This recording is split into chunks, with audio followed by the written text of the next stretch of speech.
ಜೈಲಿನಿಂದ ಶಾಸಕ ಚಂದ್ರು ಲಮಾಣಿ ಬಿಡುಗಡೆಯಾಗಿದ್ದು ಪರಪ್ಪನ ಅಗ್ರಹಾರ ಜೈಲಿನಿಂದ ಚಂದ್ರು ಲಮಾಣಿ ರಿಲೀಸ್ ಆಗಿದ್ದಾರೆ.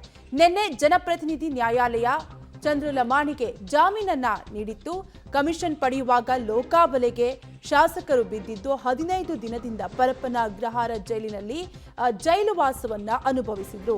ಶಿರಹಟ್ಟಿಯ ಬಿಜೆಪಿ ಶಾಸಕ ಚಂದ್ರು ಲಮಾಣಿ ಕಳೆದ 15 ದಿನಗಳಿಂದಲೂ ಕೂಡ ಜೈಲುವಾಸವನ್ನ ಅನುಭವಿಸಿದ್ದು, ಈಗ ಜೈಲಿಂದ ಶಾಸಕ ಚಂದ್ರು ಲಮಾಣಿಗೆ ಬಿಡುಗಡೆ ಭಾಗ್ಯ ಸಿಕ್ಕಿದೆ. ಒಟ್ಟಾರೆಯಾಗಿ 5 ಲಕ್ಷ ಲಂಚ ಪಡೆದ ಆರೋಪದಡಿ ಜೈಲು ಸೇರಿದ್ದ ಬಿಜೆಪಿ ಶಾಸಕ ಚಂದ್ರು ಲಮಾಣಿ ಜಾಮೀನು ಸಿಕ್ಕ ಹಿನ್ನೆಲೆಯಲ್ಲಿ ಇಂದು ಪರಪ್ಪನ ಅಗ್ರಹಾರ ಜೈಲಿನಿಂದ ಬಿಡುಗಡೆ ಆಗಿದ್ದಾರೆ. ಶಿರಹಟ್ಟಿ ಶಾಸಕರಾಗಿರುವ ಚಂದ್ರು ಲಮಾಣಿ ಕಳೆದ 15 ದಿನದಿಂದ ಪರಪ್ಪನ ಅಗ್ರಹಾರ ಜೈಲಿನಲ್ಲಿದ್ದರು. ಬುಧವಾರ ಜನಪ್ರತಿನಿಧಿಗಳ ನ್ಯಾಯಾಲಯ ಚಂದ್ರು ಲಮಾಣಿಗೆ 2 ಲಕ್ಷ ಬಾಂಡ್ ಹಾಗೂ 2 ಶ್ಯೂರಿಟಿ ಪಡೆದು ಜಾಮೀನು ಮಂಜೂರು ಮಾಡಿತ್ತು. ಇಂದು ಜೈಲಿನಿಂದ ರಿಲೀಸ್ ಆಗಿದ್ದಾರೆ.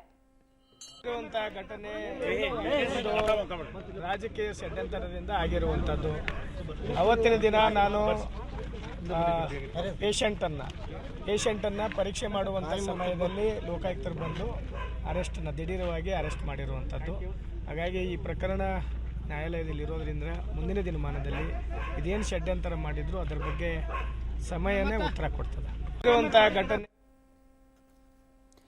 ಒಟ್ಟಾರೆಯಾಗಿ ಜೈಲಿಂದ ಶಾಸಕ ಚಂದ್ರು ಲಮಾಣಿ ರಿಲೀಸ್ ಆಗಿದ್ದು ಇದೊಂದು ಷಡ್ಯಂತ್ರ ಅಂತ ಹೇಳಿಕೆಯನ್ನ ನೀಡಿದ್ದಾರೆ. ಪರಪ್ಪನ ಅಗ್ರಹಾರ ಜೈಲಿನಿಂದ ಇಂದು ಬಿಡುಗಡೆಯಾಗಿದ್ದಾರೆ.